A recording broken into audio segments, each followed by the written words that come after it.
আচ্ছা, তো সমানতা কি? নরমালি হচ্ছে যে যাদের আণবিক সংকেত একই থাকবে।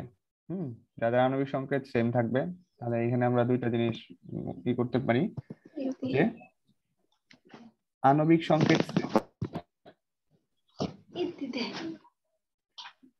আচ্ছা, আণবিক সংকেত যদি সেম থাকে তাহলে গাঠনিক সংকেত ভিন্ন থাকবে আর কি। তাহলে আণবিক সংকেত সেম, গাঠনিক সংকেত ভিন্ন। তো এরকম যে সকল সংকেত আছে তাদেরকে পরস্পরের সমানতা বলা হয়, সমানু বলা হয় আর কি। হ্যাঁ, এখন দেখো একটা জিনিস মনে রাখবা যে আণবিক সংকেত সেম, গাঠনিক সংকেত ভিন্ন। এখন গাঠনিক সংকেত যদি ভিন্ন হয় তাহলে অবশ্যই তাদের রাসায়নিক ধর্ম এবং ভৌত ধর্ম ভিন্ন হবে, কারণ আমাদের কেমিস্ট্রিতে এই যৌগগুলোর উদ্দেশ্য হচ্ছে রাসায়নিক ধর্ম এবং ভৌত ধর্ম নিয়ে আলোচনা করা। ঠিক আছে, তাহলে ধরো আমরা একটা উদাহরণ দেই। ধরো C4H10, এটাকে আমরা বলি বিউটেন। এটাকে আমরা বলি বিউটেন। তো বিউটেনকে আমরা চাইলে এই যে এইভাবে লিখতে পারি, CH3 CH2 CH2 CH3। এটাকে চাইলে আমরা বিউটেন লিখতে পারি। আবার আমরা চাইলে এটাকে শাখা হিসেবে ধরতে পারি। তাহলে দেখো তো, এটাও বিউটেন আর এটার নাম হচ্ছে 2 মিথাইল কি প্রোপেন। তাহলে তোমরা বলো তো, এই বিউটেন আর 2 মিথাইল প্রোপেন এদের কি আণবিক গাঠনিক সংকেত কি সেম হয়েছে? সেম হয় নাই। তাহলে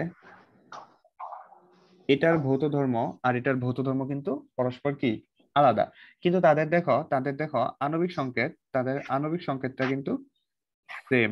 ঠিক আছে, তাদের আণবিক সংকেতটা কিন্তু সেম। ওকে, বুঝতে পারছো? তাহলে এটাই হচ্ছে পরস্পরের সমাণু। তো সমাণুর অপর নাম হচ্ছে আইসোমার। আইসোমার। তোমরা যখন আইসোটোপ, আইসোটোপ, আইসোটোন, আইসোবার, হ্যাঁ, ওগুলো যখন পড়ছো তখন ওই যে আইসোমার কথাটাও শুনে থাকবা।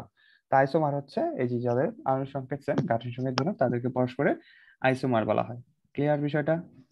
আচ্ছা, তো একটা জিনিস মনে রাখো যে এইখান থেকে এই জিনিসটা ইম্পর্টেন্ট যে এটার স্ফুটনাঙ্কটা আসে। তো এটার স্ফুটনাঙ্ক তাহলে কি হবে? Boiling point. ঠিক আছে, এটার বয়লিং পয়েন্ট হচ্ছে তোমার -0.5 ডিগ্রি, আর ডিগ্রি সেলসিয়াস, আর এটা হচ্ছে তোমার -10.5 ডিগ্রি। তাহলে একটা জিনিস বোঝা যাইতেছে কি, যে এটার স্ফুটনাঙ্ক বেশি, এটার স্ফুটনাঙ্ক কম। কেন কম? এই যে একটা শাখা এসে পড়ছে, তার মানে শাখা শিকলযুক্ত যৌগের স্ফুটনাঙ্ক কি হয়ে যায়? কমে যায়। ঠিক আছে, ওকে। আচ্ছা, তাহলে এখন একটা জিনিস খেয়াল করে দেখো তো, যে এই যে যে আহ, ভিন্নতা দেখা দিল, এই ভিন্নতার যে ঘটনা, এটাকে বলবো আমরা সমানুতা। তাহলে এটা পরস্পরের সমাণু, তাহলে বিউটেন আর 2 মিথাইল প্রোপেন পরস্পরের সমাণু। তাহলে মানে যৌগগুলোর নাম হবে সমাণু আর ঘটনার নাম হবে সমানুতা। এখন এই সমানুতাকে কয়টা ভাগে ভাগ করা যায়? সমানুতাকে মূলত দুটি শ্রেণীতে বিভক্ত, দুটি ভাগে বিভক্ত। একটা হচ্ছে তোমার গাঠনিক সমানুতা, তার গঠনগুলো নিয়ে আলোচনা করব আমরা। আরেকটা হচ্ছে তোমার ত্রিমাত্রিক সমানুতা, যেটা তার 3D বা ত্রিমাত্রিক দিক বিন্যাস নিয়ে আমরা আলোচনা করব। আরেকটা হচ্ছে ত্রিমাত্রিক, এটার অপর নাম হচ্ছে স্টেরিও সমানুতা।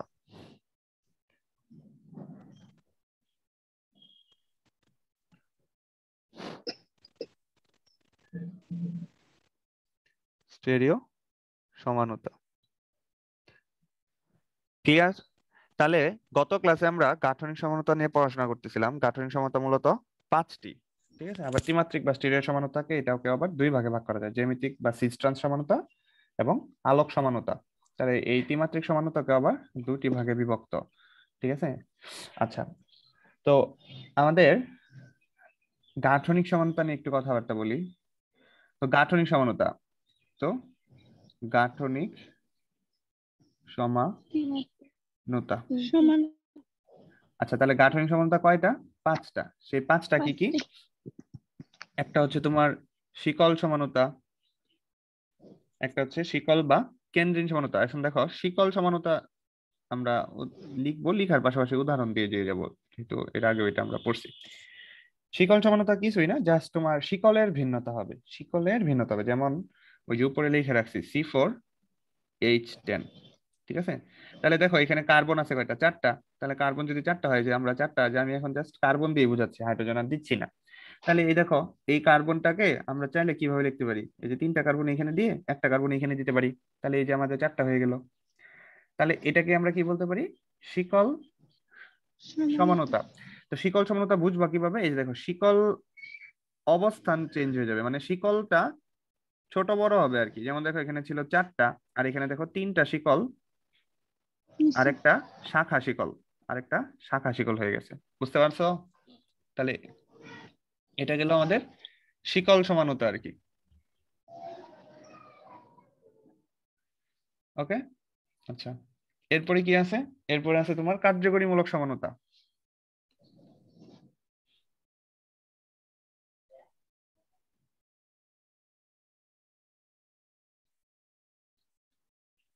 এরপরে আছে কার্যকরীমূলক সমানতা।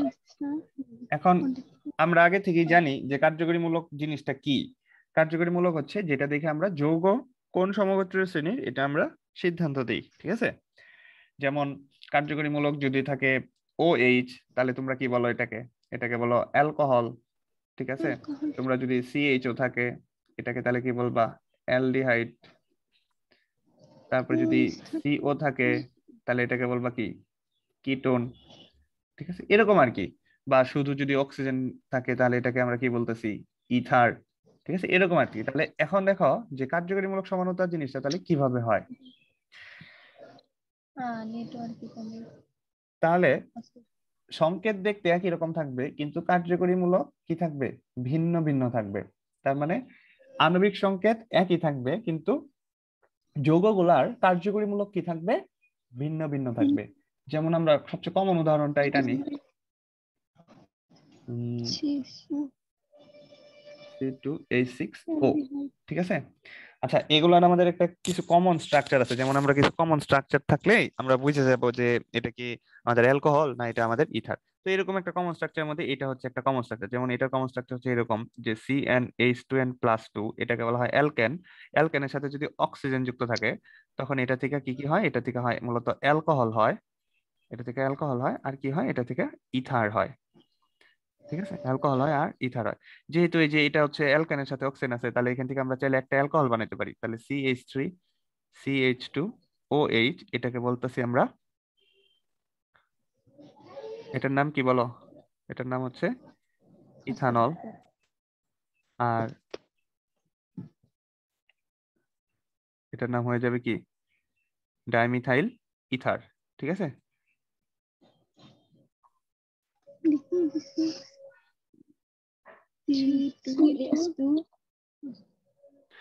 আচ্ছা, তাহলে এখন দেখো যে এইখানে কার্বন সংখ্যা, হাইড্রোজেন সংখ্যা, অক্সিজেন সংখ্যা দেখো সেম সেমই আছে, ঠিক আছে? তাহলে একটা হচ্ছে দেখো যে এটা হচ্ছে কার্যকরীমূলক হচ্ছে OH, আর এটা কার্যকরীমূলক হচ্ছে অক্সিজেন, ঠিক আছে? তাহলে দেখো তো এই যে শুধু অক্সিজেন থাকলে এটাকে বলে ইথার, আর OH থাকলে এটাকে বলে কি? অ্যালকোহল। তাহলে দেখো তাদের আণবিক সংকেত সেম, কিন্তু গাঠনিক সংকেত ভিন্ন। এবং গাঠনিক সংকেত ভিন্ন বলতে কি কার্যকরীমূলক ভিন্ন, ঠিক আছে? তাহলে এই ধরনের সমানতাকে বলা হবে কি? কার্যকরীমূলক সমানতা। বুঝতে পারছি বিষয়টা? ওকে, এখন আসো অবস্থান সমানতা। এখন হচ্ছে অবস্থান সমানতা। আচ্ছা, এখন অবস্থান সমানতা জিনিসটা কি? তোমরা জাস্ট মনে রাখবা যে কার্যকরী মূলকের অবস্থান চেঞ্জ হবে। কার্যকরী মূলকের কি অবস্থান চেঞ্জ। যেমন দেখো, তার মানে কি এখানে একটি কার্যকরী মূলকই হবে, একটি কার্যকরী মূলকই থাকে। যোগে কয়টা কার্যকরী মূলক থাকে? একটি কার্যকরী মূলকই থাকে। এবং ওই কার্যকরী মূলকের কি চেঞ্জ হবে? অবস্থান চেঞ্জ হবে। যেমন আমরা উদাহরণ হিসেবে অ্যালকোহলটাই নেই, ধরো একটু বড় কার্বনের অ্যালকোহল নেই, CH3 CH2 CH2OH। তাহলে এটাকে আমরা চাইলে এইভাবেও লিখতে পারি, CH3 CH CH3OH। তাহলে বলো তো এটার নাম কি? এটার নাম হচ্ছে প্রোপানল। এটার নাম হচ্ছে প্রোপানল। আর এটার নাম কি? আচ্ছা, এটার নাম হচ্ছে প্রোপানল 1। আর এটার নাম তাহলে কি? প্রোপানল 2। এটার নাম কি? প্রোপানল 2। ঠিক আছে? তাহলে এই দেখো যে আগে কার্যকরীমূলকটা কত স্থানে আছিল? 1 নাম্বার স্থানে আছিল। এখন কার্যকরীমূলকটা কয় নাম্বার স্থানে আসছে? 2 নাম্বার স্থানে আসছে। ঠিক আছে, তো আরেকটা উদাহরণ দেখি আমরা। CH2 double bond CH CH2 CH3। এটার নাম কি? এটার নাম হচ্ছে বিউটেন 1।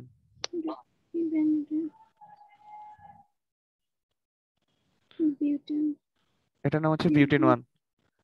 আচ্ছা, আমরা চাইলে দেখো এই যে দ্বিবন্ধনের অবস্থানটা 1 নাম্বার কার্বনে আছে, এখন চাইলে আমরা এটাকে মাঝখানে দিতে পারি।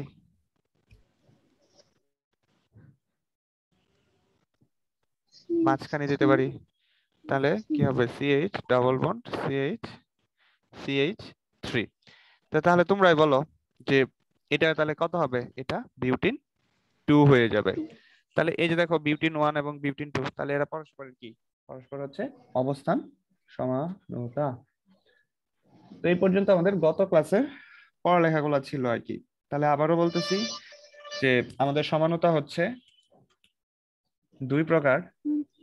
একটা হচ্ছে তোমার গাঠনিক সমানুতা, বা এটাকে আমরা চাইলে বলতে পারি 2D। এটাকে চাইলে আমরা বলতে পারি কি? 2D। আর এটা হচ্ছে কি আমাদের 3D। তাহলে 2D যেটা, 2D হচ্ছে গাঠনিক সমানুতা 5টা। একটা হচ্ছে তোমার শিকল সমানুতা আমরা পড়লাম।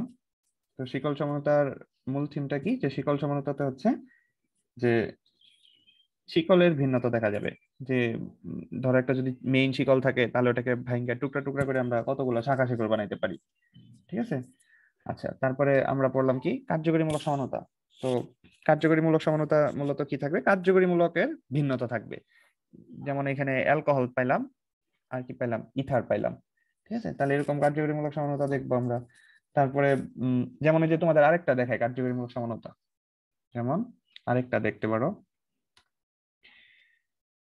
যেমন আমরা এখানে ধরতে পারি যে ধরো এরকম যদি স্ট্রাকচার থাকে যে CnH2n, এর সাথে যদি অক্সিজেন থাকে, তাহলে এই ধরনের স্ট্রাকচার থাকলে আমরা এটা থেকে বলবো অ্যালডিহাইড আর কিটোন হবে। অ্যালডিহাইড আর কিটোন হবে আর কি। তো অ্যালডিহাইড আর কিটোন যদি হয়, তাহলে দেখি আমরা, তাহলে C3H6O। তাহলে এখান থেকে আমরা অ্যালডিহাইড বানাই, তাহলে একটা অ্যালডিহাইড যদি বানাই, তাহলে CH3CH2CHO, এই যে একটা অ্যালডিহাইড হলো। আর যদি আমরা একটা কিটোন বানাই, তাহলে CH3COCH3। দেখো এই যে এখানে কার্বন সংখ্যা এবং হাইড্রোজেন সংখ্যা কিন্তু সমান সমানই আছে। তাহলে আমরা এখান থেকে একটা বলতে পারি যে এটা আর এটা, দেখো তো এদের দুইজনের কি আণবিক সংকেতটা কি সেমই ছিল না? কিন্তু তাদের গাঠনিক সংকেতে একটা আসতেছে কি? একটা আসতেছে অ্যালডিহাইড, আর একটা আসতেছে কি? এই যে কিটোন। তাহলে এই যে CHO CO, তাহলে মানে এটা কি? এরা পরস্পরের কার্যকরীমূলক সমানুতা। বুঝতে পারছো? যে তার মানে সংকেত সেম থাকবে কিন্তু কার্যকরীমূলক ভিন্ন থাকবে আর কি। তাহলে এই ধরনের সমানুতাকে বলা হয় কার্যকরীমূলক সমানুতা।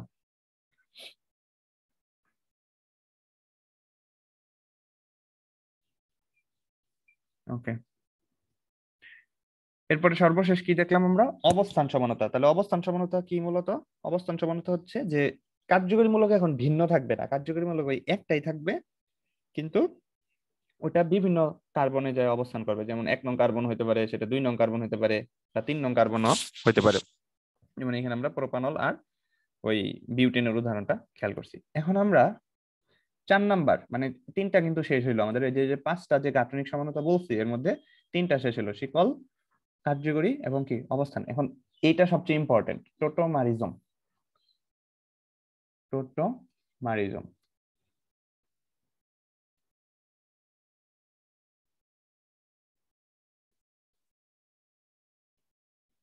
তো টোটোমারিজম লিখে রাখো, এটা হচ্ছে এক ধরনের গতিশীল সমানুতা। এটা এমসিকিউতে আসে যে গতিশীল সমানুতা নিচের কোনটি? টোটোমারিজম। এখন এই যে টোটোমারিজমের কিছু কথাবার্তা আছে, যে টোটোমারিজম আমরা কোন ধরনের যৌগগুলোর ক্ষেত্রে আমরা এই টোটোমারিজম সমানতা দেখতে পারবো আর কি। লিখে রাখো যে আর এইচ শর্তগুলো টু আগে এন লেখো। ও টু যদি থাকতো তখন কার্যকরী মূলকের ক্ষেত্রে কি হইতো?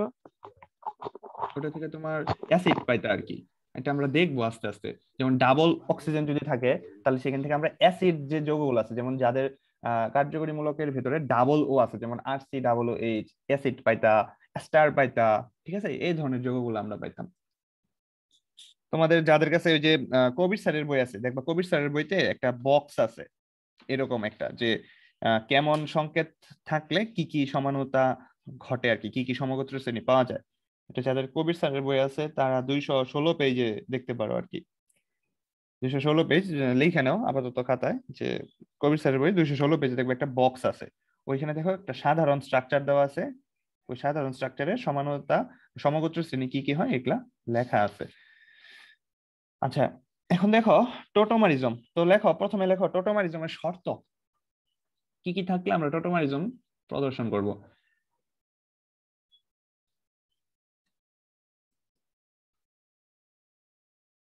1 নাম্বার হচ্ছে যে যদি আমাদের কিটোন কাঠামো থাকে, কিটোন কাঠামো থাকলে আমরা টোটোমারিজমটা লক্ষ্য করতে পারবো। তারপরে আমাদের যদি নাইট্রোসো কাঠামো থাকে, NO, এরকম থাকলে করতে পারবো। তারপরে আমাদের যদি আম, অ্যামিন ইমিন ইমিন ইমিন কাঠামো থাকে, তাহলে আমরা এই টোটোমারিজমতা লক্ষ্য করব। ঠিক আছে, তাহলে কাদের কাদের থাকলে আমরা টোটোমারিজমতা লক্ষ্য করব? এই ধরনের স্ট্রাকচার যাদের ভিতরে আছে। ঠিক আছে, টোটোমারিজম।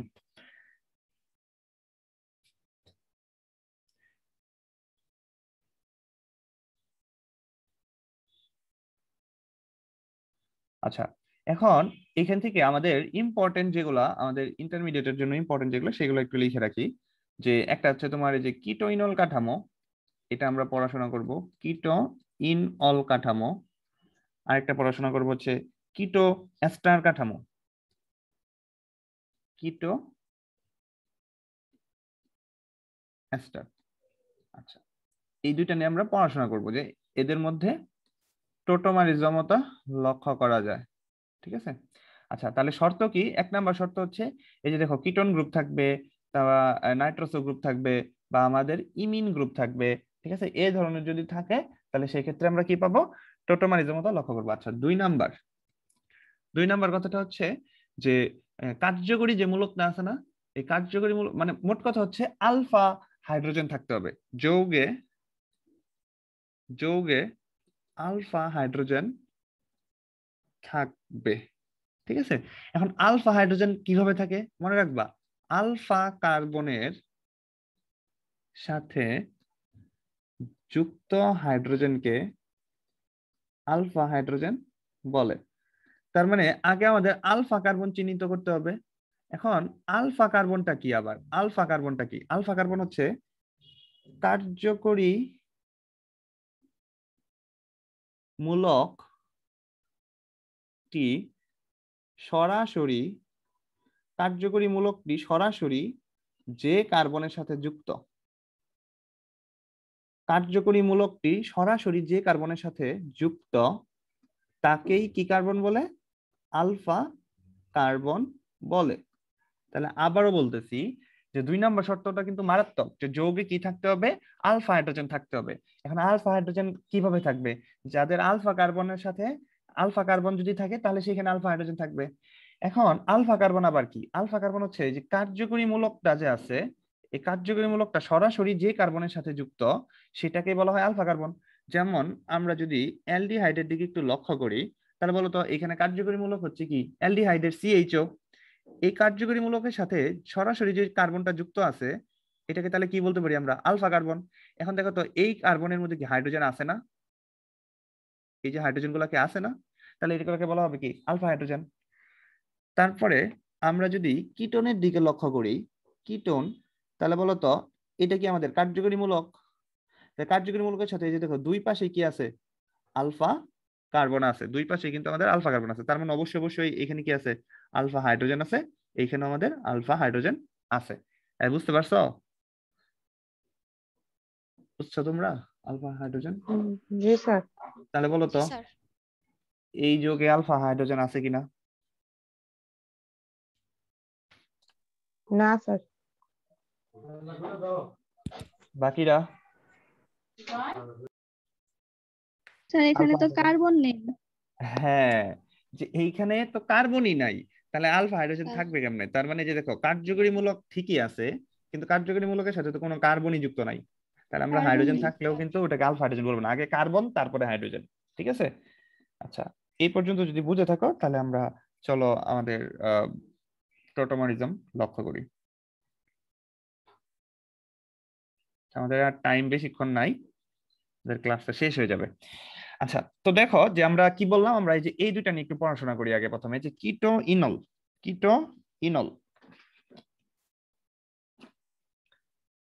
তাহলে ধরো প্রথমে আমরা একটা কিটোন বানাই, তো কিটোন হিসেবে আমরা ধরো প্রোপাননটাই নিই, আমাদের ছোটখাটো কিটোন CH3 CO CH3। এটা কি হবে?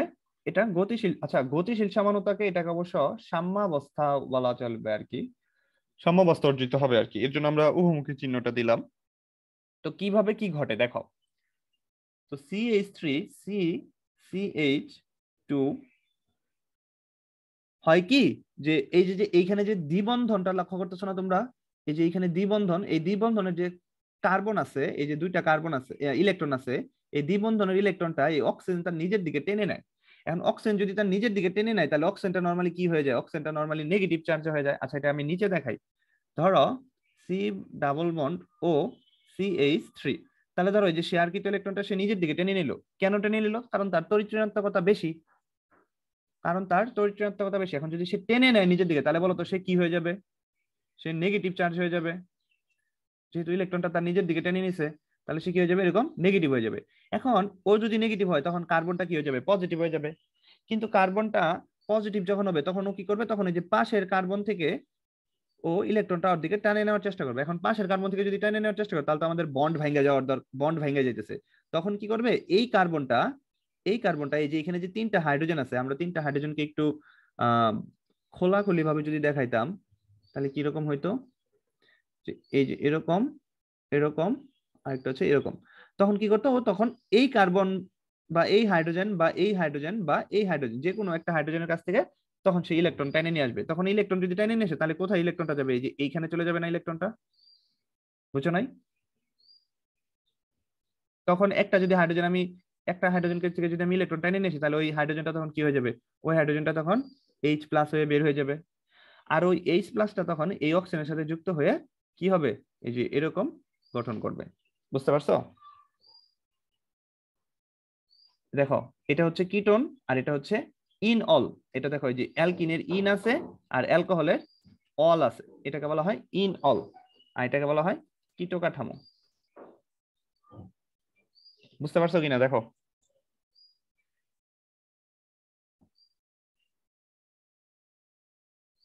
হ্যালো? স্যার আরেকটাবার বলবেন? আরেকবার রিপিট করেন একটু। আচ্ছা, একটু মনোযোগ দিয়ে দেখো। দেখো, আমাদের তো কিটোন কাঠামোটা ছিল এরকম, CH3 COO CH, এটা তো দিবেই, কারণ কি, এক নাম্বার হচ্ছে সে কিটোন কাঠামো আছে, দুই নাম্বার শর্তটাও সে মেনে চলছে, আলফা হাইড্রোজেন আছে। এই যে দেখো, এইখানেও আলফা হাইড্রোজেন আছে, এইখানেও আলফা হাইড্রোজেন আছে। হয় কি, যে এই যে যে দ্বিবন্ধনটা আছে না, এই অক্সিজেনের তড়িৎ ঋণাত্মকতা তো বেশি, অক্সিজেনের তড়িৎ ঋণাত্মকতা বেশি থাকার কারণে ও কি করে, শেয়ারকৃত ইলেকট্রন তার নিজের দিকে টেনে নেয়। শেয়ারকৃত ইলেকট্রন যদি নিজের দিকে টেনে নেয়, তখন তো সে ডেল্টা নেগেটিভ চার্জে চার্জিত হবে। তো ও যখন ইলেকট্রন তার নিজের দিকে টেনে নেয়, তখন এইখানে কি আর দ্বিবন্ধন থাকে, এখানে তো আর দ্বিবন্ধন থাকলো না, তাহলে কি এখানে ভেঙে গেল। তাহলে দ্বিবন্ধন যদি থাকলো না, তার মানে কি, কার্বনের একটা ইলেকট্রন ঘাটতি পড়লো, বন্ধন ঘাটতি পড়লো। তখন ওই প্লাস চার্জকে রিমুভ করার জন্য এই তিনটা হাইড্রোজেনের যে কোনো একটা জায়গা থেকে হাইড্রোজেন ইলেকট্রন এখানে ডোনেট করে দেয়। ঠিক আছে? তো হাইড্রোজেন যদি ইলেকট্রন ডোনেট করে দেয়, তাহলে দেখো, তাহলে তখন কি হবে, যে কোনো একটা হাইড্রোজেনকে আমরা তখন কি ডোনেট করা অবস্থায় দেখাবো, এখানে ডোনেট করে দিল, তখন হাইড্রোজেনটা কি হয়ে গেল, এরকম প্লাস হয়ে গেল। ওই H+টাই এই অক্সিজেনের সাথে তখন যুক্ত হয়ে এই যে OH গঠন করলো। ঠিক আছে, তার মানে এইখানে কি হয়ে গেল, এখানে অ্যালকোহল হয়ে গেল, আর এখানে কি হয়ে গেল, এইখানে আমাদের অ্যালকিন হয়ে গেল। বুঝতে পারছো? জি স্যার। তো তখন যে নতুন কাঠামোটা তোমরা লক্ষ্য করলা, এটাকে বলা হলো তখন ইন অল কাঠামো। ইন অল কেমনে বুঝলাম ইন অল? এই দেখো অ্যালকিনের ইন আছে, অ্যালকোহলের অল আছে। বুঝতে পারছো? এটা যদি বুঝতে পারো তাহলে দেখো এই যে এটা বুঝতে পারবা। CH3 CH2 CO CH3, এটার নাম হচ্ছে বিউটিন, সরি বিউটানোন। তার মানে কি, এটা হচ্ছে একটা কিটোন স্ট্রাকচার। তো কিটোন স্ট্রাকচার আমরা এটা থেকে কি পাবো, ইনল স্ট্রাকচার পাবো। তাহলে ইনল স্ট্রাকচার কিভাবে পাই দেখো, ইজিলি তুমি লিখে দিতে পারতেছো। এই যে দেখো জাস্ট কোথায় কোথায় চেঞ্জ হবে, ওই অক্সিজেনটা H হয়ে যাবে, সাথে H হবে, তখন এইখানে CH2 হয়ে যাবে, আর মাঝখানে ডাবল বন্ড হয়ে যাবে। বুঝছো? এটাই হচ্ছে আমাদের ইনঅল জি কাঠামো। স্যার। তাহলে এটা হচ্ছে আমাদের কিটো কাঠামো, আর এটা হচ্ছে আমাদের ইনঅল কাঠামো। আচ্ছা, তারপরে আমাদের আরেকটা বলছিলাম যে কিটো এস্টার কাঠামো। তো এস্টারের সংকেত কি? এস্টারের সংকেত হচ্ছে RC+OR। ঠিক আছে, তাহলে এটা থেকে কি হবে, এটা থেকে আমাদের ইনঅল কাঠামো হবে, এটা থেকে আমাদের ইনঅল কাঠামো। দেখি আমরা কিভাবে ইনঅল কাঠামো পাই। তাহলে আমরা একটা এস্টার বানাই আগে। তাহলে CH3 COO, সরি এটা তো অ্যাসিড অ্যানহাইড্রাইড হয়ে যাচ্ছে। আচ্ছা, আমাদের 1 মিনিট সময় আছে আর। হ্যাঁ, তোমরা এরপর আবার আমি লিংক দিতেছি, ওইখানে আবার জয়েন করো। RC+OR।